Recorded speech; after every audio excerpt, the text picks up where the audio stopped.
In this video, I'm gonna share with you my top 7 lessons that have helped me learn production as fast as possible. And for those of you guys who don't know me, I'm actually the CEO of Cymatics.fm. I run a production team of over 20 producers, not to mention I've had my sounds used by Roddy Ricch, Future, Drake, Bad Bunny, and the list goes on and on. So let's get into it. Tip number 1, don't try to be famous or release music. Of course, it's our end goal to release music and build a successful music project, but for a lot of people trying to learn production faster, this can actually be really bad for your career. And the reason I'm saying that is because at the early stage, honestly, music is an extremely technical activity, right? It's a hobby that requires you to learn sound design and music theory and get a lot of reps in, a lot of practice, and it takes years of experience just to get to the skill level good enough to be able to actually make it in the industry. And what happens is there's a lot of people who start making music for, let's say, only 3 or 4 months, and they start liking their music a lot, right? I'm sure you guys have been there. You make a song, you're like, damn, this could pop off. This could really go the distance. So you start posting stuff, you start trying to make music videos. Nowadays, you're doing social media content. And the thing is, editing content, trying to release stuff, polishing your songs nonstop. Like all these different things are essentially taking your time when you should just be making more music, learning more skills, getting better at music theory. And instead, you're spending it refreshing Instagram and seeing how you're posted, or trying to get your song featured on something, when the reality is that there's a time and place for it. And if you went all in on learning first, and then when the time is right, then transferred, you're gonna be a lot better off. And by the way, for somebody who's been in the industry for quite a while, you should be grinding probably 2 to 3 years in the lab before you come out with a music project. Tip number 2, use Dropbox and connect your DAW to every single device you have. I can't explain to you guys, if you're not doing this, how important it is. Back in the day, I would make a song, I would export the song, I would send it, message it or email it to myself, I would go to my phone and I would listen to it, and there's a way that is a lot better than that. So the 3 things I have connected in my Dropbox is my Cymatics sample library. So this right here is all my samples, my acapellas, it's got the beta packs, the production suites, everything you can imagine is in here, and I have it on my Dropbox. And one of the first benefits of that is all my different devices, my Mac and my Windows laptop and my phone, they're organized exactly how they should be. So it doesn't matter what device I get on,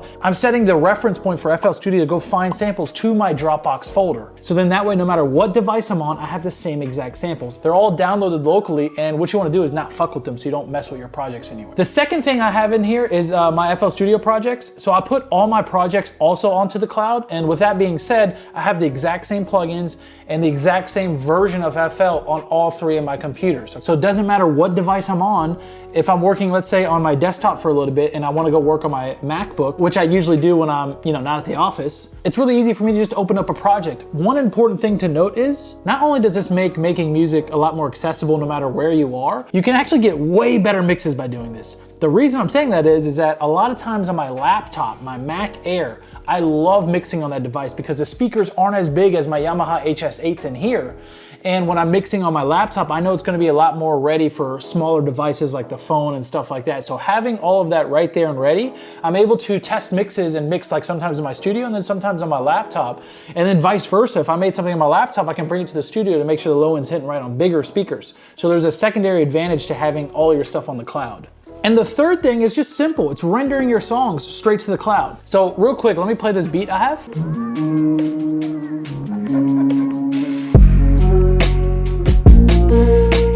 Let's say I want to listen to this beat on a different device. What I'm going to do is I'm going to hit export, MP3, and now I'm sitting here inside my Dropbox. I'm going to go straight to songs, and I put it straight inside beats, and I'm going to put Memory of Tsunami, which is a random ass name I came up with for this. Without doing anything right here, as you can see, literally as soon as it was done, it popped up right here. See, all I have to do is click play, and now I can reference the mix on my phone right here.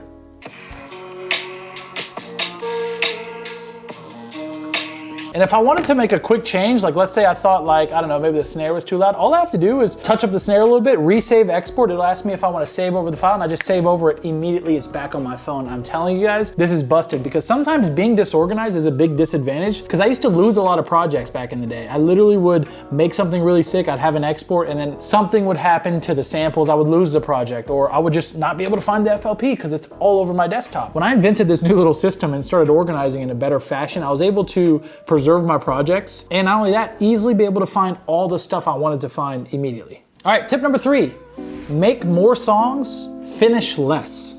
I know that sounds crazy, and a lot of people are gonna be like, WTF, but Hear me out. A lot of the best part of your song and the best part of song ideas, I swear to you, come together in maybe an hour, sometimes 20 or 30 minutes, you can put together really solid ideas. The part of the music that takes an enormous amount of time is actually those little fine details in hour 4, 5, 6, where you're sitting there and you're trying to tweak the little FX, the reverse cymbal coming in, you're playing around with new stuff, and honestly, you don't really do that much to the main sound. Even if you sit there and try to perfect the mix, a lot of times those original grungy mixes are sometimes the most live. You can actually overproduce a song and keep making it worse. And I think in the early stages, considering it only takes an hour or two to lay down some really solid ideas, if you end up spending 30, 40 hours on that one track, I think you get far more experience just making more of those tracks. Rather than making one song and spend 30 hours, I'd rather spend 30 hours and make 30 different songs. I'm telling you, you'll get so much different experience at laying down different ideas and stuff. And it's not like only because you spent an hour, song ideas are bad. That's fucking ludicrous. I've seen people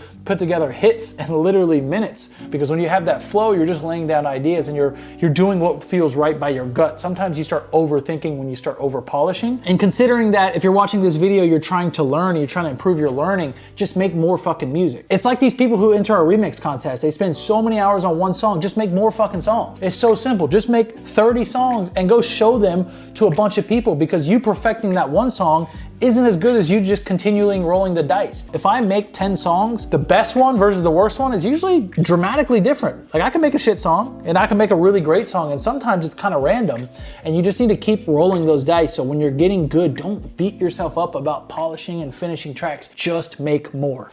Tip number 4, don't have an ego about what's right and wrong when it comes to making music. In my experience, I've seen that certain people that shame others. Oh, you shouldn't do that trick. Oh, you should learn sound design, or don't use a sample, learn music theory from scratch. Or, I mean, dude, people come up with all kinds of fucking shit. And those people that usually have ego and they have certain preconceived notions about what's right and wrong are usually limiting their own beliefs. You should try to make music every fucking way possible. Do not let anybody tell you any way is right or wrong, because that's where your secret sauce comes from. It comes from you exploring what feels right to you. And I think that anybody who says like you have to learn any one thing, that's really not true. It's like making music is like running a restaurant. You can have a restaurant that serves nothing but fucking hot dogs, and you can have another restaurant that's fancy, and you can have another one that's hole in the wall. The definition for it is so loose, you can do whatever the fuck you want with it. You can have a restaurant that only serves coffee, and now it's a fucking coffee shop. Music's kind of like that, where you can do so many different things and defy it yourself that you don't need to let somebody